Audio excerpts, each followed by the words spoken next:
contra, porque van a quedar aislados desde el punto de vista diplomático, de inversiones, de los países que lo podrían hacer, básicamente Inglaterra y Francia, y en cambio van a quedar mucho más dependientes de Estados Unidos. Entonces tenemos la impresión de que estos hombres que pretenden construir al Estado mexicano se enfrentan a una serie de problemas realmente complicados, tanto hacia el interior como frente al exterior. Pero creo que el problema, digamos, que más llama la atención de la época y que además implica no solo a quienes están pretendiendo construir un aparato de gobierno, sino a una parte importante de la población, es este problema del conflicto de la Iglesia y el Estado, ¿no? En un país que se define a sí mismo como un país católico, ¿no? Desde su nacimiento, podemos decir casi, ¿no? Desde la Guerra de Independencia, que lo que hace a México es su catolicismo. Y que había llevado una relación bien complicada, ¿no? Entre Iglesia y Estado, pero que en 1857 vemos a las dos instituciones enfrentarse de manera abierta.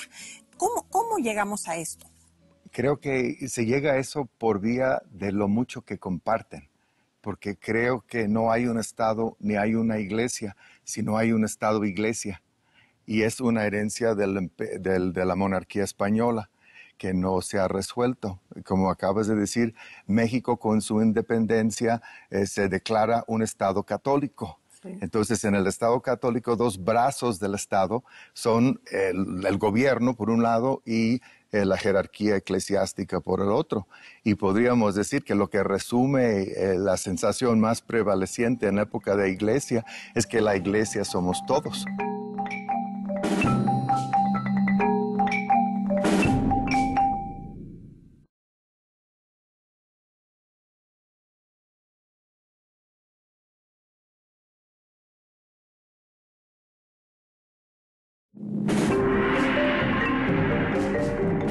Podemos decir casi, ¿no? Desde la Guerra de Independencia, que lo que hace a México es su catolicismo y que había llevado una relación bien complicada, ¿no? Entre Iglesia y Estado, pero que en 1857 vemos a las dos instituciones enfrentarse de manera abierta. Creo que se llega a eso por vía de lo mucho que comparten, porque creo que no hay un Estado ni hay una iglesia, sino hay un Estado-iglesia. México con su independencia se declara un Estado católico. Y podríamos decir que lo que resume la sensación más prevaleciente en la época de Iglesia es que la Iglesia somos todos. Si tomemos en cuenta la idea de la reforma eclesiástica, es raro el eclesiástico que diga no a la reforma.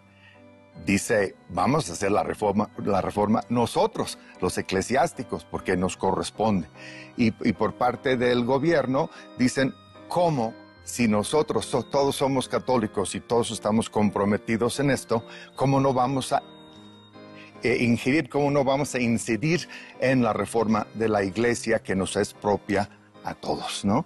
Entonces, es más la anuencia de muchos puntos como puntos de discrepancia. Sí. Yo aquí señalaría algo que es muy importante y que va a explicar la naturaleza incendiaria de las relaciones políticas. La sociedad mexicana se concibe como iglesia, eso es evidente. La construcción del territorio, de las jurisdicciones, el territorio económico, pues lo ha construido la Iglesia a lo largo de mucho tiempo a través de los diezmatorios, las parroquias, comunidades, en fin, es una sociedad que está organizada eclesiásticamente. La organización política está en armonía con esto durante la dominación española, el patronato.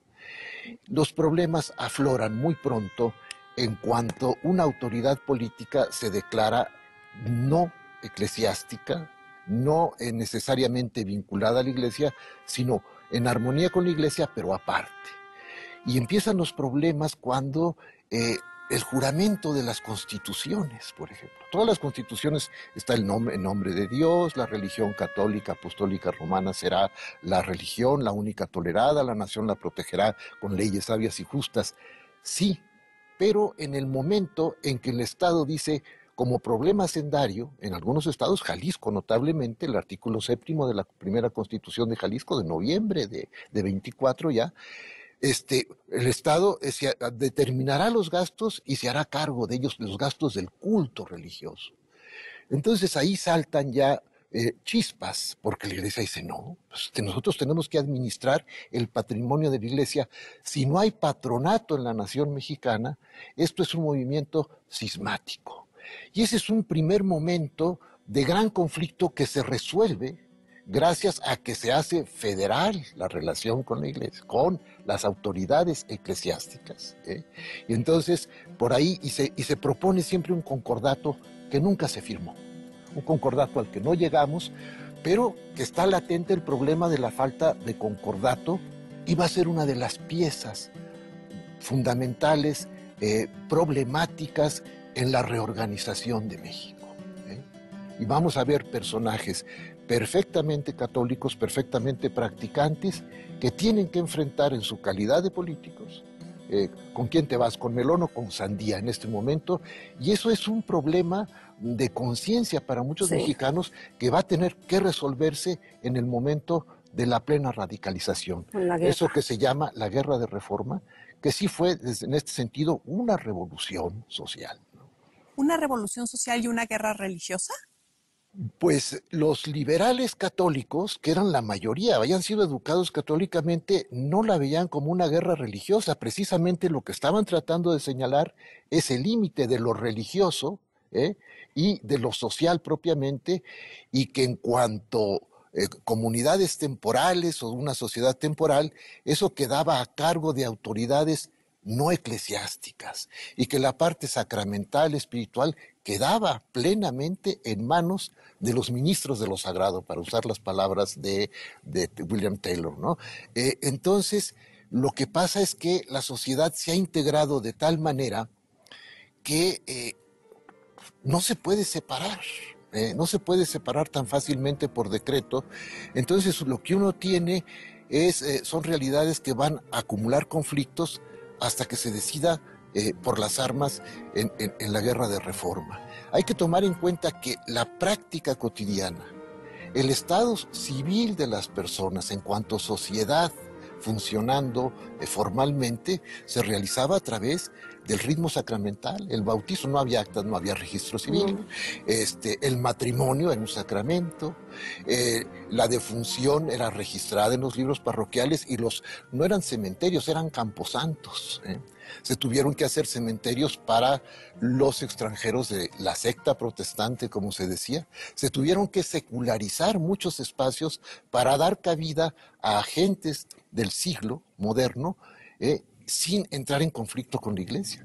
En ese contexto, México es un país que está muy globalizado, está en el problema global de la secularización y buscando algo muy interesante, que es la laicización de la sociedad, para evitar precisamente ese elemento conflictivo en la vida cotidiana y en la cotidianidad política. Es que en este punto es que pareciera lógico que llegáramos a la separación de iglesia-estado, que si bien no se logró a plenitud en 57, bueno, después en las leyes de reforma.